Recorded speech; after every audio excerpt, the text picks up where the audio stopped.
you know, a lot of times these guys with with all the flashers and everything, and all these graphs, you know, that's cool. Oh, that's good. What I got here? Oh, interrupted by giant bluegill. Anyways, you know, that's good to have those, and I'm saving up for probably the Lawrence Ice 35. Look at this bluegill. Perfect eating size. You know, he's not one of those giants that you see on TV, but that's a good sized bluegill. For this, like, I can catch 9.5-inch bluegills. I'll release a bluegill that's over 9.5 inches. If he's a 9-incher, there's a ton of them in here. I'll keep 9-inchers. You know, a lot of people say to release the 9-inchers and whatnot, but you know, there's just so many of them. I don't see the point. You know, I'll release them if they're over like 9.5.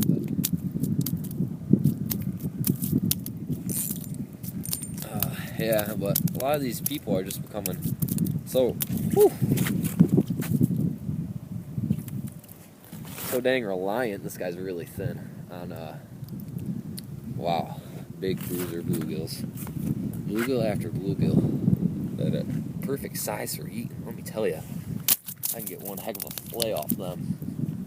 But they're just becoming so reliant. They're not using everyone's just like, oh yeah, I don't know how to explain it. I was going out with some people and they've never, to a lake we've never fished. I was looking at a map. They didn't even look at a map. They were just using their electronics. It's so important to look at maps of lakes.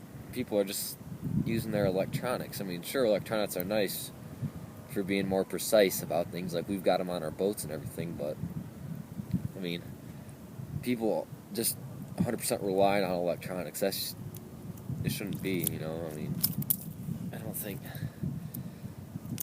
Sometimes people also become way too reliant on electronics. Like, about 4 or 5 weeks ago, I was out here one day, and there's probably 6 other guys out. They all had flashes and everything.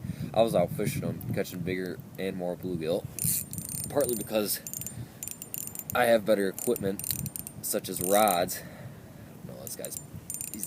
I feel his head shaking. Oh, that's a big bass. I really don't want to lose this guy. And, yeah, they were just, you know, using their flashers and everything, and that's good, you know. Using flashers is good.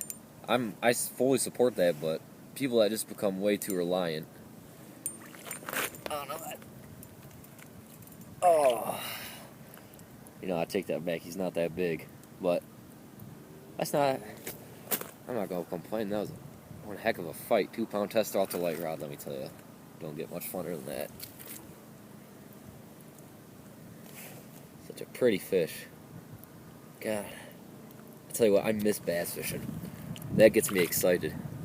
That gets me real excited for the thaw. Oh, man.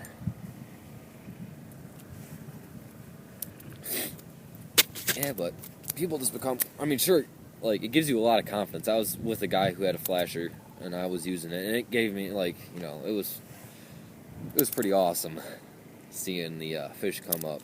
But people that just use them too much, they just become 100% reliant on it. And if you took it away, they wouldn't know where to go on a lake. They wouldn't know how to read a map and everything. This is a small fish. No, it's not a small fish. It's a fillet-sized fish. But they'd be crippled without it, and I just think that's, you know...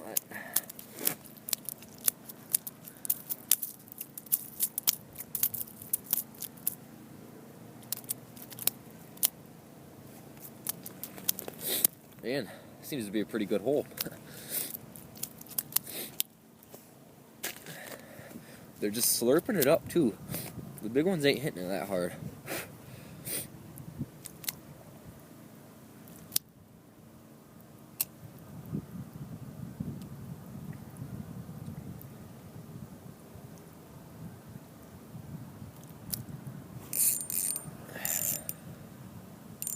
Where's this guy going? Oh. pretty strong. This better be a bluegill. I'm gonna be happy this is a blue. That's the bluegill. He's going round and round. Oh no, it's a bass.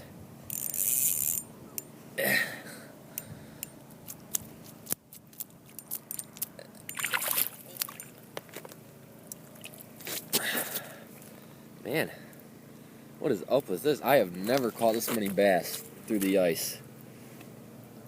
Such a pretty fish. God, I love bass. Man alive.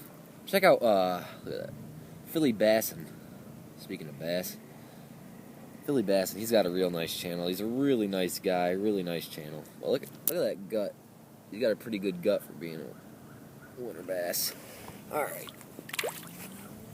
Man alive. Love doing that. Yeah, Philly Bassin, he's got a real nice channel.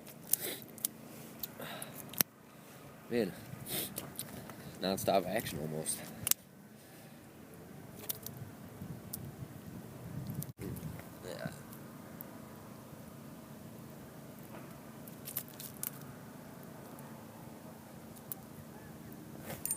Yeah, I saw my line go limp. It's a little. He's too big to put on a tip up, too small to fillet.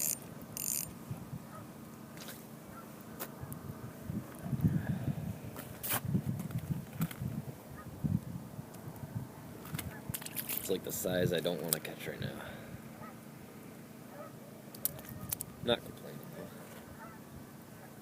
Hit it on the drop right before it gets to bottom, so. Yep.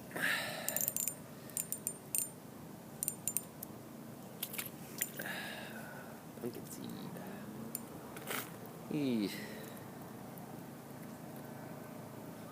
Such a pretty fish. Oh. God, they've got that purple hue on top, bright yellow stomachs. They almost look kind of tropical.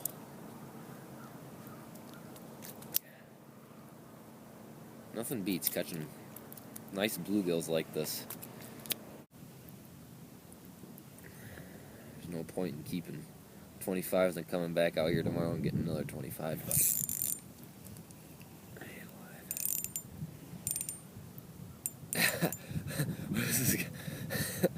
He was just head shaking. Oh, you got a piggy.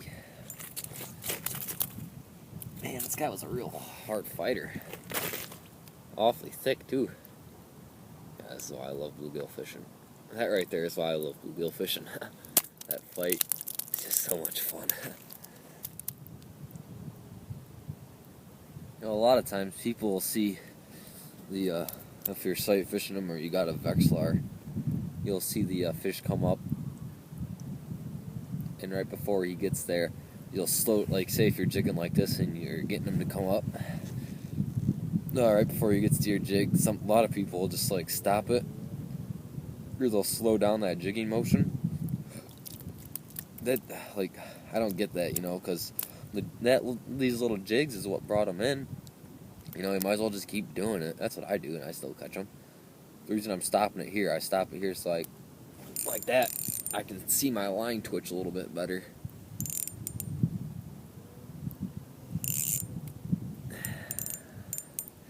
There's a bass.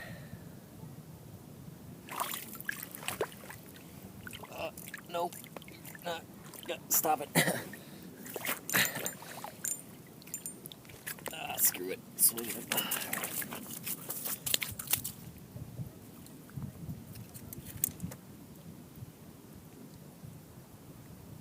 There we go. Another little bass.